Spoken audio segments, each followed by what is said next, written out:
Ce week-end, l'USM Alger en Coupe de la Confédération, pendant que le Stade Malien de Bamako, en Ligue des Champions, s'est déplacé en Angola pour affronter Petro Atlético. Voilà pour le sommaire.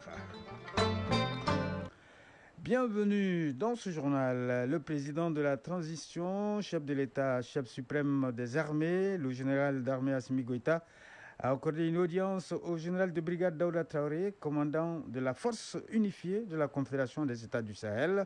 Il était accompagné du chef d'état-major général des armées à la tête d'une force de 6000 hommes. Le commandant de la force unifiée est venu présenter au chef de l'État un point détaillé des opérations en cours ainsi que l'état d'avancement de la mission commune. Cette rencontre a également permis à la hiérarchie militaire de recueillir des orientations stratégiques et les directives du chef suprême des armées dans le cadre du renforcement de la coopération sécuritaire et de la défense collective au sein de la Confédération des États du Sahel. Écoutons le général de brigade Daouda Traoré, commandant des forces unifiées de la Confédération des États du Sahel. Il est au micro de Garibou Pérou. Permettez-moi de rendre honneur à Dieu et de remercier très sincèrement son Excellence, le président de la transition, chef de l'État, chef suprême des armées, pour la confiance placée en ma personne en vue de conduire ce premier mandat de la force unifiée de l'AES. Je suis venu, je lui ai rendu compte de l'état de préparation de cette force. Comme vous le savez, c'est une force de 6000 hommes qui a été équipée, entraînée et qui a atteint un certain niveau d'opérationnalisation.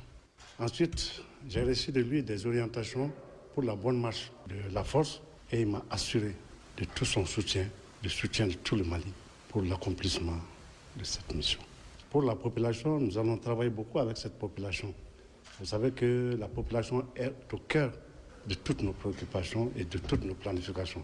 Donc c'est dans ce cadre-là que nous allons évoluer pour l'atteinte de notre état final et recherché, qui n'est autre chose que la pacification de l'espace en vue de permettre la relance des activités socio-économiques. Je demande à cette population d'être sereine. Les résultats vont se faire sentir.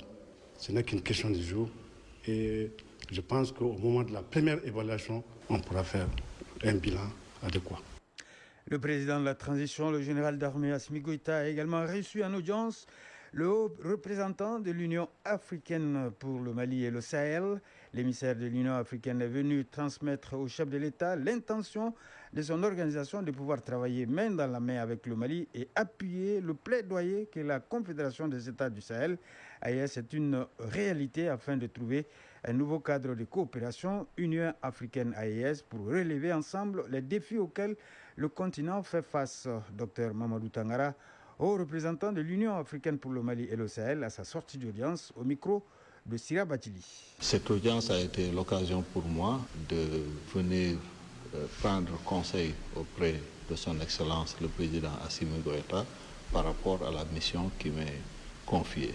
Et c'est aussi l'occasion pour moi de réitérer toute ma fierté à représenter le continent africain.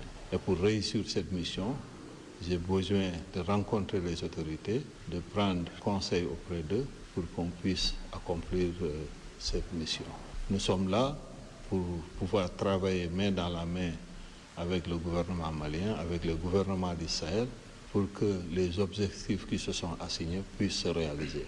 Et à côté de mon frère Diop aussi, faire le plaidoyer pour que les gens puissent savoir que l'AES aujourd'hui est une réalité et qu'il est important qu'on puisse trouver un nouveau cadre de coopération dans la région pour qu'on puisse ensemble relever les défis qui s'imposent à nous aujourd'hui. L'Union africaine, avec la nouvelle direction, vraiment engagée aux côtés des autorités maliennes, et le président Mahmoud a souhaité même venir ici au Mali et faire une tournée dans le Sahel pour s'enquérir de la situation et voir dans quelle mesure on peut ensemble travailler pour juguler les crises qui s'imposent, notamment la crise sécuritaire, parce qu'on ne peut pas avoir de développement sans paix et stabilité. Ce sont les conditions sine qua non pour tout développement. Donc l'Union africaine est consciente de ces réalités et va travailler, Inch'Allah, main dans la main avec les autorités qui aujourd'hui sont de facto ceux qui dirigent ces pays. Aujourd'hui, le monde évolue, qu'il y a une nouvelle dynamique. Il faut que les gens apprennent à s'inscrire dans cette nouvelle donne. Sur un autre plan, Bamako, épicentre de la révolution technologique sahélienne. Depuis hier, le Centre international de conférence de Bamako vibre au rythme de la 3e édition de la semaine du numérique, sous le thème ambitieux de e-gouvernement à l'ère de l'intelligence artificielle, opportunités et défis pour la culture. Cet événement n'est plus une simple rencontre technique, mais un véritable acte de souveraineté. Le Mali, aux côtés de ses partenaires de la Confédération des États du Sahel, affiche une volonté claire, transformer l'administration pour la rendre plus proche, plus transparente et plus efficace pour le citoyen. La cérémonie de lancement était présidée par le ministre en charge de la communication qui avait à ses côtés son collègue de la culture, parrain de la semaine numérique, le Burkina Faso et le Niger, qui sont les invités de ce forum qui dure 3 jours. Le reportage de Aloussène Touré. C'est un signal fort envoyé depuis Bamako, celui d'une nation et d'une confédération sahélienne résolument tournée vers l'avenir. Présidée par le ministre en charge de la communication au nom du Premier ministre, cette cérémonie d'ouverture a rappelé que le numérique n'est plus une option, mais une infrastructure stratégique au même titre que les ressources naturelles. Le Mali affiche donc ses ambitions. Le gouvernement a reçu des instructions fermes pour accélérer la dématérialisation des services publics. Alhandou Ag Ilien, ministre de la Communication, de l'économie numérique et de la modernisation de l'administration. De nos jours, la puissance d'un État ne se mesure plus seulement par son étendue ou ses ressources naturelles. Elle se mesure aussi à sa capacité à produire, protéger et valoriser l'information, à moderniser ses procédures, à sécuriser ses infrastructures critiques, à développer des compétences nationales et à offrir des services publics rapides, fiables et transparents. Cette vision est partagée par les pays frères de l'Alliance des États du Sahel. Le Niger et le Burkina, pays invités prestigieux, prônent une digitalisation humanisée. Agi Ali Salatou, ministre de la Communication et des Nouvelles Technologies de l'Information du Niger. Le Niger partage pleinement cette ambition. Conscient du potentiel stratégique de l'intelligence artificielle, notre pays a engagé plusieurs initiatives visant à l'intégrer dans sa stratégie de développement, notamment pour renforcer la gouvernance publique et anticiper les crises. Aminata Zerbo Saban, ministre de la Transition digitale, des Postes et des Communications électroniques. L'IA est une promesse, celle d'une décision publique plus fine, d'une meilleure optimisation de nos ressources, d'une fraude traquée et d'une administration plus agile. Mais elle soulève des interrogations fondamentales liées à notre identité et à notre culture. Le parrain de cette édition a d'ailleurs insisté sur ce point. L'innovation ne doit pas se faire au détriment de l'identité.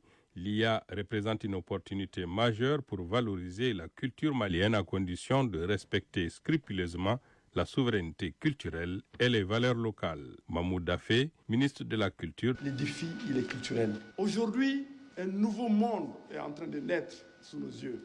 L'intelligence artificielle, c'est un nouveau monde. Il va 1000 fois plus que toutes les révolutions. L'intelligence artificielle s'adresse à notre état d'esprit, à l'humain, parce que la culture, c'est l'esprit. Donc, c'est le cœur du débat aujourd'hui. Une application faisant office de réseau social dénommée Niaga a été présentée. Niaga a cette particularité de faciliter la communication en vocal entre les populations des 3 pays de l'AES à travers les langues du terroir. Aussi, le panel inaugural a été animé par les ministres en charge de la communication de l'AES avec pour thème IA et e-gouvernance en temps de crise, défis et opportunités pour les gouvernants. Les travaux de cette édition doivent aboutir à une feuille de route rigoureuse. Le message de Bamako est clair, maîtriser l'intelligence artificielle pour que le numérique reste un instrument de libération et de rayonnement pour les peuples du Sahel.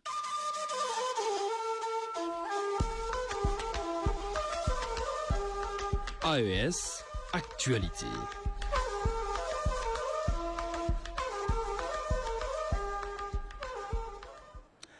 Oui, l'actualité de l'AES. Première escale, Burkina Faso, tout est prêt pour le démarrage effectif des prestations du régime d'assurance maladie universelle, RAMU. La phase pilote de l'opération va débuter le 1er février prochain dans les régions de Kadiogo et du Guiriko. Elle va concerner plus de 31 000 agents immatriculés, les agents qui sont à jour dans leur cotisation. Le ministre des Serviteurs du Peuple était sur le site de production et de distribution des cartes pour s'enquérir de l'évolution des travaux. Le reportage de Mahamadi Ouedraogo. Dans les locaux de la Caisse nationale d'assurance maladie universelle, une cinquantaine d'agents s'activent dans la production et la distribution des cartes du régime d'assurance maladie universelle RAMU. Ces acteurs ont reçu la visite de leur ministre de tutelle, Mathias Traoré. Les cartes que vous tenez dans vos mains, les cartes que vous êtes en train de traiter, sont la première pièce qui permet au régime de savoir qui est assuré. Donc vous tenez dans vos mains des pièces très précieuses. Donc vous devez le prendre avec tout le sérieux qu'il faut et avec toute la célérité qui se doit pour que le 1er février, ceux qui ont droit aux cartes aient leurs cartes. Prévu pour le 1er février 2026 dans les régions du Kadiogo et du Guiruko, l'entrée en vigueur de l'opérationnalisation des prestations du RAMU avance conformément au calendrier. Cette sortie a permis au ministre des Serviteurs du Peuple, Mathias Traoré, de se rassurer sur l'état d'avancement des préparatifs. À quelques jours du lancement de ces prestations, je suis venu pour m'enquérir de l'état d'avancement des préparatifs et aussi encourager les acteurs. Ce que j'ai pu constater, les dispositions sont prises pour que l'opération puisse démarrer à la date prévue et les éléments d'appréciation qui sont là me permettent d'être satisfait de l'organisation. D'abord, il y a des équipes qui sont mises en place pour la production, ce qui permet de produire au minimum 3000 cartes par jour. Avec cette production, nous pensons que l'ensemble des assurés, c'est-à-dire les 31 000 personnes, pourront disposer de leurs cartes. Et nous pensons aussi que les membres à charge de ces assurants cotisants vont pouvoir disposer de leurs cartes. Peu avant, le ministre et sa délégation se sont rendus au district sanitaire de Nongormassum pour encourager les agents de santé en formation sur les outils de prestation des soins du régime d'assurance maladie universelle. La première phase de cette opération touche plus de 31 000 agents publics immatriculés et qui sont à jour de leur cotisation. Direction le Niger, l'autorité de régulation des communications électroniques et de la poste, l'ARCEP a procédé à l'inauguration officielle de la plateforme nationale de contrôle continu des réseaux mobiles, une initiative majeure qui marque un tournant décisif dans la régulation du secteur des télécommunications au Niger. C'est la ministre de la fonction publique, du travail et de l'emploi qui a présidé la cérémonie en présence du gouverneur de la région de Niamey et de plusieurs invités. Le compte rendu de Samira Maman Garba. La cérémonie d'inauguration de la plateforme nationale de contrôle continu des réseaux mobiles marque une étape majeure dans le renforcement de la régulation du secteur des télécommunications au Niger. Cette initiative est portée par l'autorité de régulation des communications électroniques et de la poste ARCEP. Dans son intervention, le directeur général de l'ARCEP a mis en avant l'importance stratégique de cette plateforme conçue pour améliorer la transparence et l'efficacité du contrôle des réseaux mobiles. Colonel-major Idrissa Cheibou. Cet événement marque une étape structurante et décisive dans le renforcement des capacités techniques, opérationnelles et institutionnelles de la régulation du secteur des communications électroniques au Niger.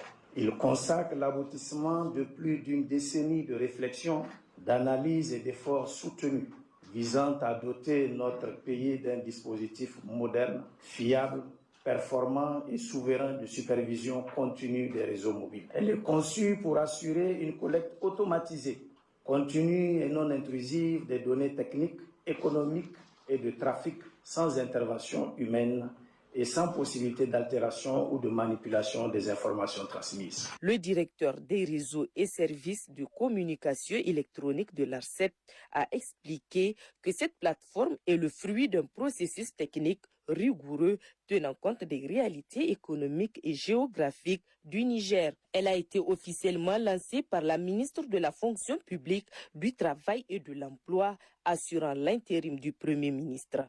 Elle a salué un outil au service d'une régulation moderne, proactive et fondée sur des données fiables au bénéfice de l'État, des opérateurs et des consommateurs. Aïssata Abdoulaye Tondi. L'économie numérique constitue un pilier essentiel du programme de refondation de notre pays.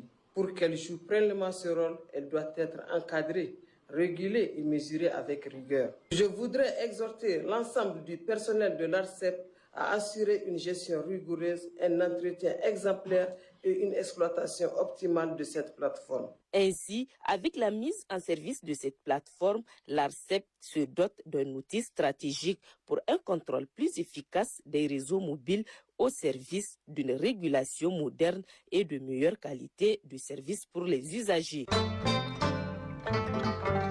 Quelques mots de l'actualité hors de l'espace AES. Conflit dans l'est de la RDC.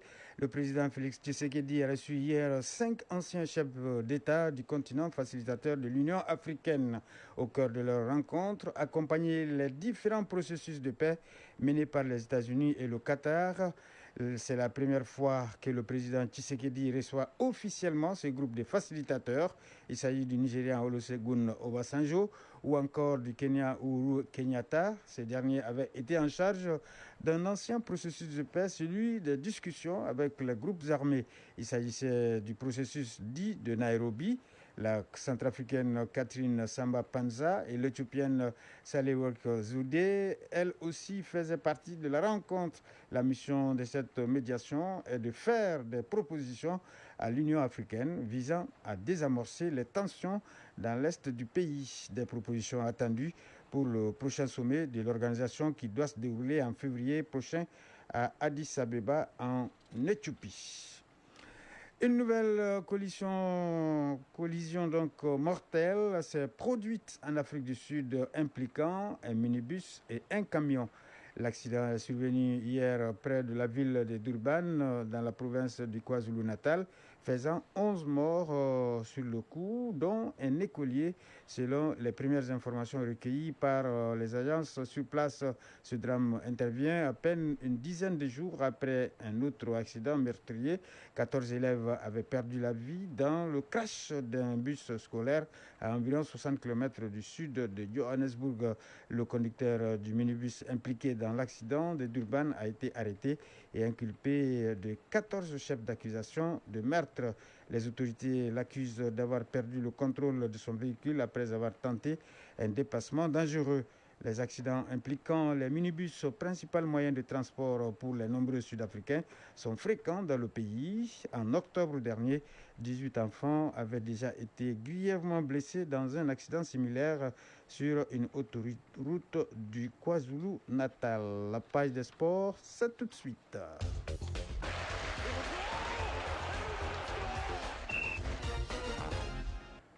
Football, compétition africaine des clubs, le Stade malien de Bamako et le Djoliba Athletic Club joueront ce week-end respectivement en Ligue des Champions et en Coupe de la Confédération. Le Stade malien se déplace chez Petro Luanda et le Djoliba Athletic Club reçoit ici l'USM Alger. Sur le plan national, le championnat de Ligue 1 professionnel commence cet après-midi sa 12e journée avec 2 rencontres. Le résumé de l'actualité sportive avec Isaac Chenou. Champion national de Ligue 1 professionnel, la 12e journée commence cet après-midi. Les FC Malikoura et Derby Academy donneront le temps de cette journée au Sarouenzen Koulibaly. Le match est prévu pour 16h. Juste après à 18h, FC Diara en découdra avec l'US Boukouba. Suite demain, samedi, avec 3 rencontres. Au Stade Madou Konaté, l'AS Bakaridian sera face aux 11 créateurs de Nyarela à partir de 16h. Au même moment, au Stade Sarouenzen Koulibaly, il y aura face US Bougouni. En deuxième heure, toujours au Stade Sarouenzen Koulibaly, l'ASCO aura affaire à Afrique Football Elite. Les rencontres ASL Djoliba et BFC Salman de Boko se joueront à une date ultérieure à raison de la participation du Djoliba et du Salman de Boko en compétition africaine des clubs. Parlons justement de cette compétition africaine des clubs pour dire que la Ligue des champions de la CAF dispute sa 4e journée ce week-end. Cette journée s'annonce décisive. Elle marque aussi le début de la manche retour. Dans le groupe A, la Renaissance Berkane se déplace en Égypte pour affronter le champion en titre, le FC Pyramide. Les deux équipes s'étaient accrochées lors du match aller il y a quelques jours 0-0. Le leadership du groupe se joue entre ces deux équipes qui n'ont pas encore perdu le moindre match. Le Simba SC part à la quête de son premier point de la compétition devant l'Étoile sportive de Tunis. Le club tunisien avait pris le dessus lors du match aller et pendant ce temps, le Salman de Bako va tenter de renforcer sa première place face au Petro Luanda. Ailleurs, Mamelou Sandon va tenter de prendre l'avance sur El Hilal. Les deux clubs sont à l'égalité de points. Ils se sont aussi accrochés lors de la 3e journée.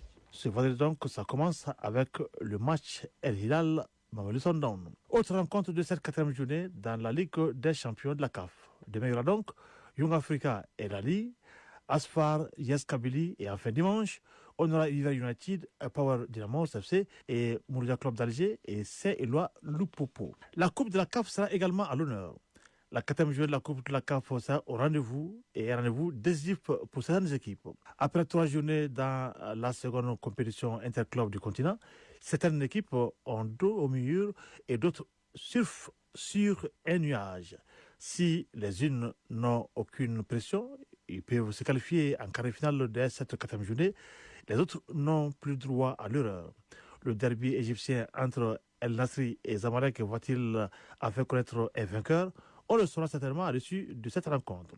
Le Wydad de Casablanca de groupe B et l'USM d'Alger de groupe A ont jusque-là réalisé un parcours sans faute. Ils ont remporté leurs 3 matchs et sont à un pas du second tour. Une victoire les propulserait donc en quart de finale de la compétition. Le Wydad se déplace pour affronter Mamina Union, alors que l'USM d'Alger se rend au Mali ici à Bamako pour jouer contre le Djoliba de Bamako. Novice dans la compétition, l'OC Safi aussi connaît un apprentissage glorieux. Avec une seule défaite concédée contre l'USM d'Alger, l'autre club algérien a rendez-vous avec le San Pedro. Le CRS Belouizdad, leader du groupe C, affronte son dauphin, l'FC Stellenbosch. En cas de victoire, le club sud-africain pourrait ravir la première place à l'équipe algérienne. Zesco United va tenter de prendre son premier point dans la compétition. Après la défaite de la 3e journée, le Zesco va tenter de prendre sa revanche sur les Kaizer Chiefs. Et bien toutes les rencontres de Coupe de la CAF se joueront dimanche.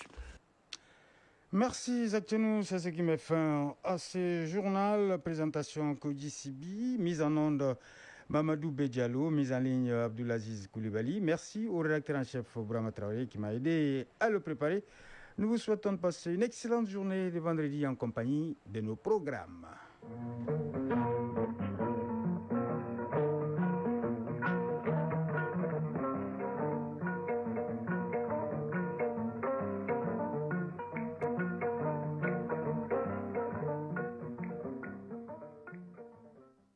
Le temps sur les ondes. Le temps sur les ondes, la météo est avec vous.